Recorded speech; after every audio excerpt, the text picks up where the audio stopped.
Hello students, we are continuing MCQ based on case scenario. This case scenario is based on financial instruments under India's 32, 107 and 109 and our major topic is derivative on forward purchase contract. So let us see data given in this scenario. So we are given on 1st January of current year, SAM Company Limited agreed to purchase US dollar 20,000 from JT Bank after 1 year on 31st December and for a rate equal to rupees 84 per US dollar. SAM Company did not receive or pay any amount upon entering into the contract. SAM Company Limited is a listed company in India and prepares its financial statements on a quarterly basis. So can it is given you are required to report the entries for each quarter and the date of actual purchase of US dollar and exchange rates and mark to market exchange rates of forward contracts at each reporting date are as follows. तो आपको exchange rates दे रखे हैं market में जो चल रहे हैं. Number 1 as at 31st March, then as on 30th June and as at 30 September. Rates आपके हैं ₹82.75 पर US डॉलर, 83.25 पर US डॉलर, 84.60 पर US dollar. And then it is given support rate of US dollar on 31st December is ₹82 पर US dollar. तो ये आपको different rates दिए हैं. नाउ MCQ है डिटरमिन अमाउंट को डेरिवेटिव फाइनेंशियल लायबिलिटी और डेरिवेटिव फाइनेंशियल एसेट तो विच शैल बी चार्ज और credited to P&L account at date of agreement on 1st January of current year. तो पहले आपने देखना है 1st January को कितना अमाउंट आपने रिकॉग्नाइज करना है एज फाइनेंशियल एसेट और लायबिलिटी और जो आपका P&L में ट्रांसफर हो जाएगा. तो पहले क्वेश्चन देखो मेंशन करते हैं. तो आपको मेंशन किया है सैम कंपनी लिमिटेड है. So it has entered into contract to buy US dollar. So these are 20,000 and this is so from bank is given to be JT Bank and JT after 1 year. पर आपने reporting करनी है at end of each quarter. This is after 1 year. तो इसमें आपके जो different dates आपको mention की हैं. तो आपने कॉन्ट्रैक्ट साइन किया है this is on January 1 of current year और आपने इसको परचेज करना है after 1 year. Time period is 1 year and this is 31st December. तो एक तरीके से कैलेंडर ईयर चल रहा है आपका. एक्सचेंज रेट देखो आपको मेंशन किए हैं. तो आपने जो रेट है फॉरवर्ड रेट है आपका FT. तो दिस इज गिवन ₹84 पर US डॉलर. ये आपको मेंशन किया है 84 पर आपने कॉन्ट्रैक्ट साइन किया है बाय करने का. फिर आपके पास डिफरेंट रेट्स हैं. जीरो टाइम पीरियड में इसमें आपने तो नो अमाउंट पेड और रिसीव मीन्स कोई मार्जिन मनी नहीं है, कोई प्रीमियम या कमीशन नहीं है, कुछ भी आपने पे नहीं किया है ना रिसीव किया है. अब आपको एक्सचेंज रेट दे रखे हैं. सबसे पहले है 31st March, then 30th June and 30 September as well as on 31st December. So what are our support rates? इस टाइम के रेट्स आपको मेंशन किए हैं. वी आर रुपीज तो पर US डॉलर. तो rates are given this is 82.75 यानी कि 83.25 यानी कि 84.60 और फाइनली 31st December को आपका स्पॉट रेट है ₹82. तो नंबर 1 MCQ. तो आपने डिटरमिन करने हैं what is amount of derivative financial asset और डेरिवेटिव फाइनेंशियल लायबिलिटी जिसे जो ऑन January 1. तो आप देखिए January 1 को होता है, इसको हम रिकॉग्नाइज करके हैं. तो ये आपकी जो आपने फॉरवर्ड कॉन्ट्रैक्ट साइन किया है ये फ्यूचर में सेटल होगा. तो ये डेरिवेटिव कॉन्ट्रैक्ट है तो उसकी आपने उसको वैल्यू करना है फेयर वैल्यू के ऊपर.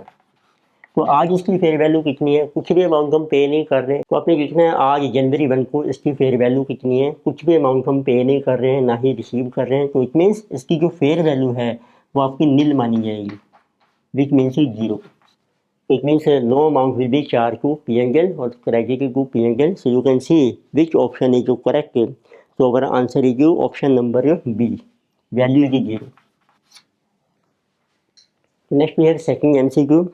Determine amount of derivative, financial liability or financial asset which shall be charged or credited to P&L so as at 31st March of current year। अब आपने लिखना है एज ऑन 31st मार्च। तो this is as at 31st March. तो आप देखिए पहले आपको गेन है कि लॉस है, आपने देखो कॉन्ट्रैक्ट साइन किया है बाय करने का 84 पे। देखिए आप जिसको यहीं सेटल करते हैं 31st मार्च को, तो आपको सेल करना पड़ेगा 82.75 पर, 84 पे बाय करके। इट मीन्स आपको इसमें लॉस हो रहा है। तो as in this there is a loss of how much 84 minus 82.75 into $20,000 हैं आपके। तो लेकर से how much is expected loss, जैसे कि 1.25 इंटू 20,000, तो ये लॉस है आपका ₹25,000। ये इसकी फेयर वैल्यू मानी जाएगी। तो देखिए लॉस हो रहा है तो आपने एक लाइबिलिटी क्रिएट करनी है अपनी बुक्स में, उसकी देखो एंट्री बन जाएगी profit and loss account debited to derivative financial liability.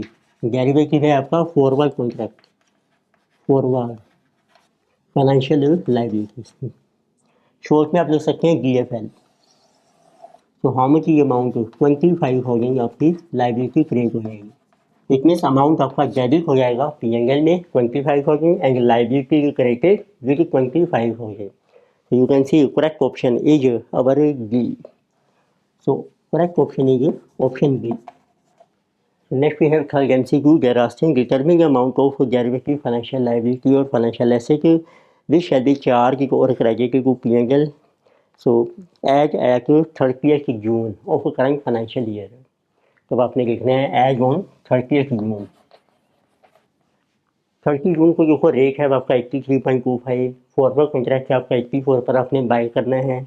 कितनी 84 पे बाय करके आप 83.25 पे यदि सेल करके हैं तो उसमें आपको लॉस हो रहा है। So as on this date loss is now 84 minus 83.25 इनको $20,000 हैं आपके। इट मीन जो टोटल वैल्यू आ रही है आपकी 0.75, सो दिस विल बी ₹15,000। तो इट मीन्स अब आपने डेरिवेटिव फाइनेंशियल लाइबिलिटी क्रिएट करनी है बुक्स में 15,000 की, बट अभी हमने 31st मार्च को क्रिएट की थी 25,000 की। तो इट मीन्स अब उसको रिवैल्यू करना है आपने अप टू 15,000। तो आपकी एंट्री बन जाएगी derivative financial liability forward contract. जितनी एक्सेस लाइबिलिटी है आपकी बुक्स में 10,000 की, उसको आप राइट ऑफ कर लीजिए अकाउंट डेबिटेड जिसे कि 10,000, और ये अमाउंट आपका क्रेडिट हो जाएगा P&L में to profit and loss account जिसे कि 10,000। Means you can see which option you correct DFL credited to P&L, this is option number C by ₹10,000। Next MCQ number 4 की अगर asking determine amount of derivative financial liability or financial asset which shall be charged or credited to P&L जिसे कि as at 30th September of financial year of current year. तो means अब आपको calculate करना है as at 30th September of current year. बोलो on 30 September अब आपका रेट है 84.60। इसमें देखिए आप 84 पे बाय करके हैं और सेल करके 84.60 पर, तो आपको इसमें गेन हो रहा है अब। तो हाउ मच गेन, तो किसी की 84.60 माइनस 84 इंटू $20,000, तो दिस इज कमिंग ₹12,000। तो इट मीन्स अब आपको गेन का मतलब है कि आपको एसेट क्रिएट करनी है, पर आपकी बुक्स में पहले से लाइबिलिटी है, उसकी वैल्यू रह गई है बुक्स में आपकी 15,000। तो इतनी लाइबिलिटी को आप एलिमिनेट कीजिए और एसेट को क्रिएट कीजिए। अब आपकी एंट्री बन जाएगी डेरिवेटिव फाइनेंशियल एसेट, ये है आपकी फॉरवर्ड एसेट, ये क्रिएट हो जाएगी आपकी account debited by how much amount, जितना गेन हो रहा है आपको 12,000। और जो बुक्स में आपकी डेरिवेटिव फाइनेंशियल लाइबिलिटी है वो आप कैंसिल कीजिए रिलेटेड टू फॉरवर्ड कॉन्ट्रैक्ट, उसकी वैल्यू थी आपकी 15,000, जो बैलेंस रह जाएगा आपका, तो ये आपका ट्रांसफ़र हो जाएगा P&L में to P&L account. It means this amount will be credited to P&L by 27,000। Now you can see which option is correct. So this is option number B. So fifth MCQ they are asking determine the amount of derivative financial liability or financial asset which shall be charged or credited to P&L account. So as on 31 December of current year. It means अब 31 दिसंबर को देखो आपने contract settle करना है, forward पे आपने buy करना है। It means let us see as on 31 December आपने कॉन्ट्रैक्ट साइन किया है 84 के ऊपर बाय करने का, तो पेमेंट तो होगी 84 के बेस पर, और उसको आप मार्केट में सेल कर सकते हैं, वो है अब आपका रेट 82। तो इट मीन्स अब आपको जो डॉलर मिलेगा, डॉलर आपको मिल जाएगा 82 के बेस पर। तो आपने जो एंट्री करनी है बैंक अकाउंट डेबिटेड, तो ये आ गया आपका यूएस डॉलर अकाउंट। जो करेंसी आपने बाय करनी है वो आपकी एसेट बन जाएगी, बैंक है यूएस डॉलर अकाउंट डेबिटेड। और एक अब आपकी बुक्स में जो डेरिवेटिव फाइनेंशियल एसेट रिकॉग्नाइज हो गई कि लायबिलिटी जो कैंसिल हो गई थी, एसेट रिकॉग्नाइज हो गई थी, उसको आपने कैंसिल करना है। It means to derivative which is forward financial asset ये कैंसिल हो जाएगी, एंड टू बैंक अब आपने जो पेमेंट करनी है ये आपकी आएगी रुपीज़ में। डिफरेंट जो भी आएगा वो पीएनएल में चार्ज हो जाएगा। तो पहले देखते हैं, तो यूएस डॉलर जो आपको डॉलर्स मिलेंगे उसका रेट है 82, स्पॉट रेट 82 इंटू 20,000, जिस अमाउंट की 16,40,000। अब फॉरवर्ड कॉन्ट्रैक्ट के थ्रू पेमेंट आप कर रहे हो 84 रुपीज़ के ऊपर, जिसे 20,000 इंटू 84, जिसे 16,80,000।